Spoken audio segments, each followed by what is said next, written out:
guys and gals? Nary here from Drakewing Gaming, and 70 man on Twitter, the Gaming Dragon. Today I'm coming back at you another Let's Play episode of Temptation's Ballad. So y'all, before we jump into it, just wanted to let y'all know that our Patreon is now up for as little as $5. Y'all can help support the channel, get some awesome rewards like permanent access to our community Discord server and full access to upcoming Not Safe for Work videos. All that for as little as $5, y'all. Anyway, let's go ahead and jump right back into it, shall we? Alarm chain, you are up, and let's go. Alright. But he also believes he's utterly undeserving of forgiveness or understanding. So he just wallows away in his own thoughts, unsure if he deserves to be around people that he'll inevitably wrong again. Illy reached out and gripped his hand. You're a good friend. Go to him. Be firm, but kind. I think Cole is far past the point of hearing more supportive speeches, so don't blindly comfort him. Hold him responsible for his wrongs, but also hold on to the fact that you believe he can do better. Anyone who is willing to try can grow into a better person. She let out a little chuckle. I mean, just look at your old ma. I'm much more mature and sane than I was in my youth.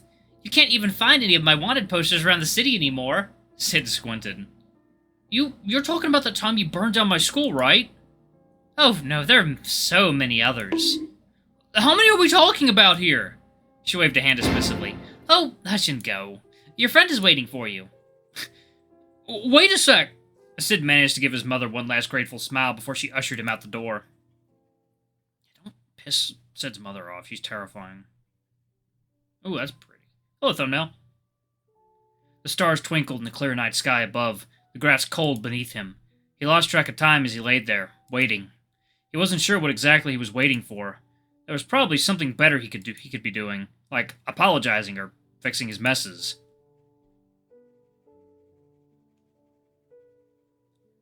His brow furrowed as he stared into the night sky. The chill air stung his raw and sore eyes. He shouldn't be the one crying or feeling terrible for himself. He was the one who fucked up after all. Yet, here he is, lying here with an entire evening wasted with no tears left to cry. God, he was awful. His body, his mind, everything felt heavy and exhausting. He just felt tired. So tired. Oh. Cole remained unmoving as footsteps rustled behind him. Cole? That's not Cole.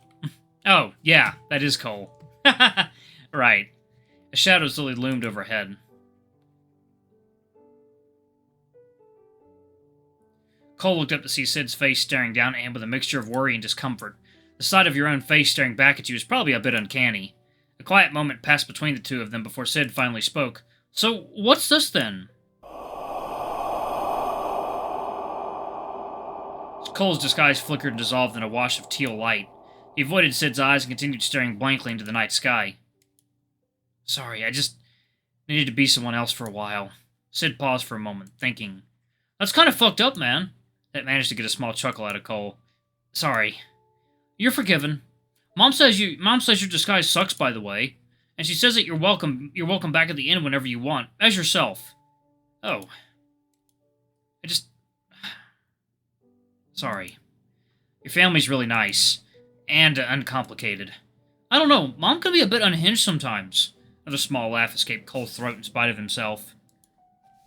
I'm just surprised she didn't stab me if she realized who I was. Come on, Mom's not gonna let a sad kid under her roof without going all mother hen on them. She probably could have helped you better if you came as yourself. Cole fell quiet again. Not sure if I deserve it. Oh, hello, that's the thumbnail, yep. Sid laid down on the grass next to him, arms folded patiently. The two of them stared up at the stars for several long, silent moments before he spoke again. Do you want to talk about it? Kinda did something horrible to Hamish. Like, worse than usual. Things were going so well, and we were getting along for once. Then things got heated, and I kinda snapped and cast detect thoughts on him. Like, water time.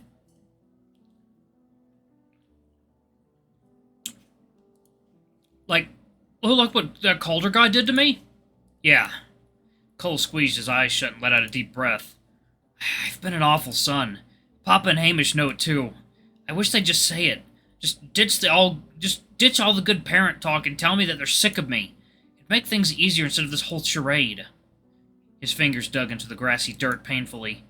I cast the detect thoughts. I guess that was what I wanted to see. for everyone to just drop the act and tell me how they really felt.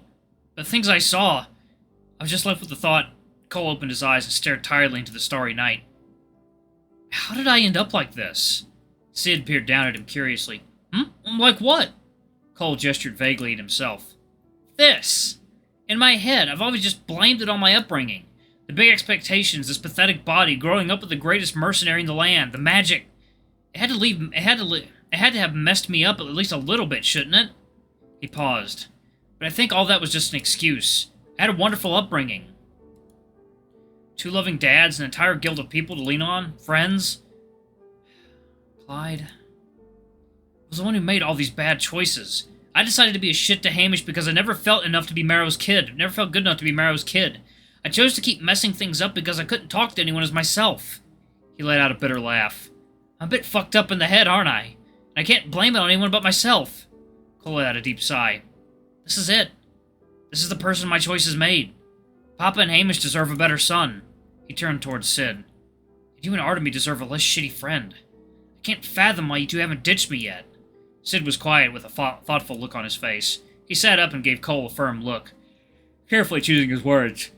Yeah, I won't lie. You have been kind of shitty, but you've also been kind of great, too. Cole glanced up, startled as Sid continued. The way you were ready to ditch me at the fighting ring was terrible. You should treat Hamish better, and God knows you need to be more upfront with Clyde. But... Sid reached over and grasped Cole's hand. Ahina stared at him in bewilderment. I've never been happier or more comfortable with myself than I have after meeting you. A soft smile spread across the Badger's face. You helped me with my reading issues, and you put your faith in me when scheming to help Clyde's future. And a few days ago, my best and only friend was a toad. Now I've got you and Artemy. Sid's grip on his hand tightened as he pulled him close. You wanted my honesty? Well, here it is.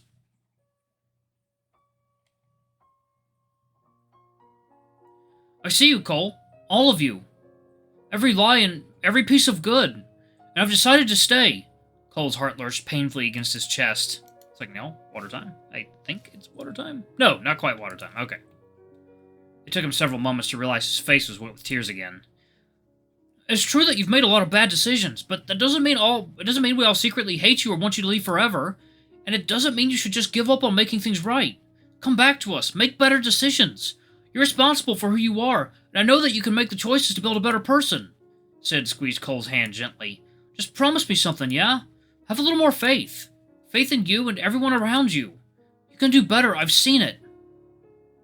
Oh.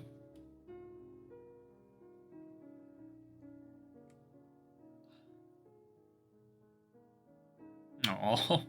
Cole felt quiet.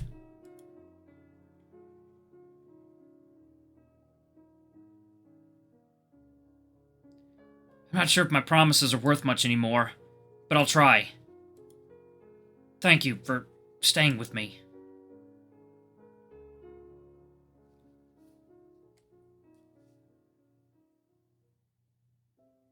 Damn, that's beautiful.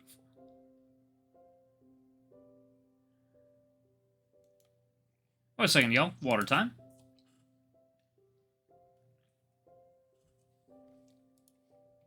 Cole wiped the tears from his eyes as the two of them sat quietly on the grassy hill. Well, I guess if I'm gonna do this whole honesty thing, I might as well start here. You promised to stay with me through all this, right? Sid's smile was gentle as he squeezed his shoulder. Of course, I'll be right by your side, boss. Cole took a deep breath before quietly rummaging through his pockets. Before he could say anything, Malice squirmed his way up his arm with an indignant hiss. Who dares interrupt my beauty sleep? You better have a good excuse, puny mortal. I see you've recovered enough to yap your trap. Wait a second. Did you grow bigger? How many cheese rolls have you been stealing?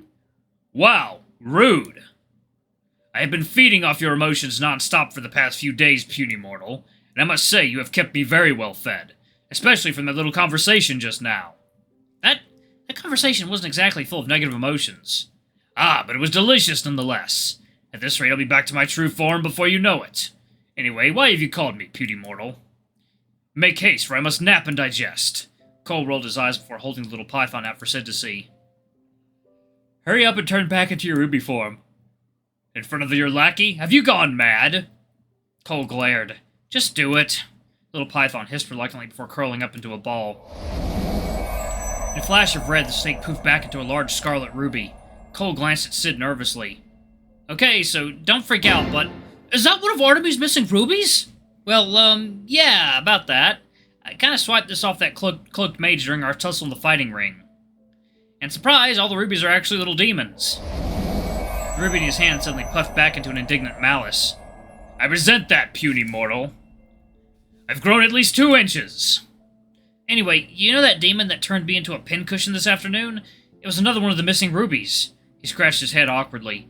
I've been telling myself that I'm doing Artemy a favor since they're all demons, but she's definitely been duped into some shady scheme, but I was just being selfish at the time. But right now, I'm 100% in on helping her out of this mess. I just have no idea how to break it to her. Artemy's absolutely going to kill me if she finds out. Well, that might be going a bit far. She'll probably just lightly fry you with lightning for a bit. Artie seems more like the deep-frying kind of person. Sid glanced between Cole and the little python in his arms before letting out a sigh. Okay, I think I get the gist of what's happening. The rubies are actually demons, and the noodle's one of them. So, what's your plan now? Cole let out a frustrated groan. I was kind of hoping to just discreetly help her solve this case and fix all the trouble that I caused her. The day after the fighting ring fiasco, Artie's mom, the bishop lady, went off on a big rant at her in public. She was screaming about how she'll revoke Artemy's title as the creator's chosen and whatnot if she doesn't recover all the rubies. A bit of an overreaction for a bunch of jewelry. Granted, they all turned out to be tiny portable demons, but still. Sid blinked in confusion. Revoke her title? A deep, unsettling frown washed over his face. Cole, Artemy told me that the creator's chosen is a power that passes on to another person after the current chosen dies. How's the bishop supposed to revoke it? Cole froze. Dreaded silence suddenly hung over the two of them as the realization slowly hit. No. You don't think she'd actually... Yeah, I do. She's a bitch.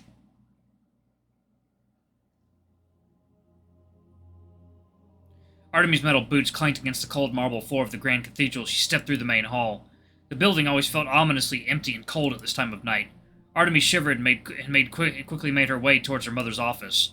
Her Excellency had requested a report of the day's events, and it would be unwise to make her wait. Second, y'all. Water time.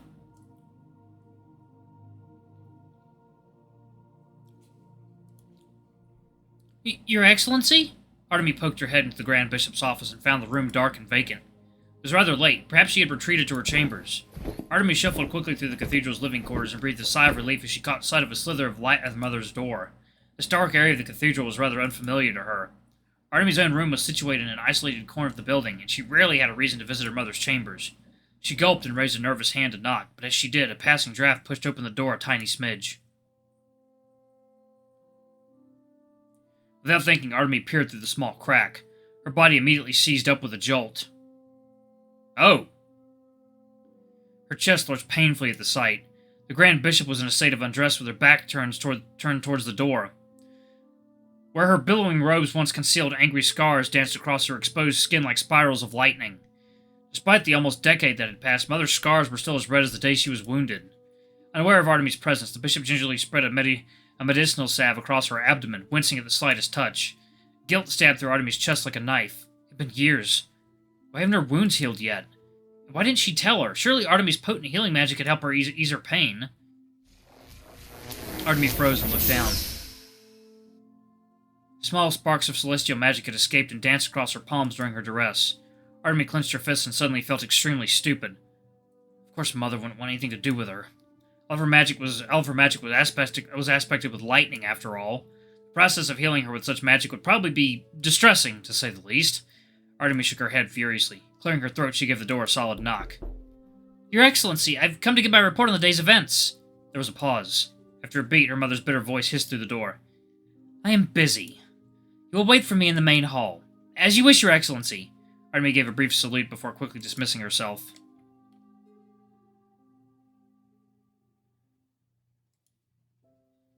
My, Artemy, why the long face? I was hoping you'd be less violently grim now that you've escaped your mother's grasp. Huh? Artemy yelped as Grank ruffled her hair with a grin. Knight Commander, what are you doing here? Well, it appears that the festival exploded this afternoon, and I was charged with cleaning up the mess. Speaking of which, here, grab you some snacks from the food stalls. Oh, Commander, you shouldn't have. Think nothing of it. They were all on discount. Careful while you're chewing, though. There might be some blast debris in the cookies. Artemy brushed a stray flecks of gravel out of the box of snacks, her heart sinking. I don't suppose things are faring well after the attack. Some knight I am. It's my duty to protect the people. Ah, I did not realize you were personally responsible for every disaster in the city. Artemy yelped as the commander's enormous hand clapped her on the back. Alright, y'all, I'm going to go ahead and pause it right there. Thank you all so much for watching. Don't forget to like, comment, subscribe, ring that notification bell, and check out our Patreon if you can. It always helps. Anyway, I love you all. I'll see y'all in the next video. Bye-bye.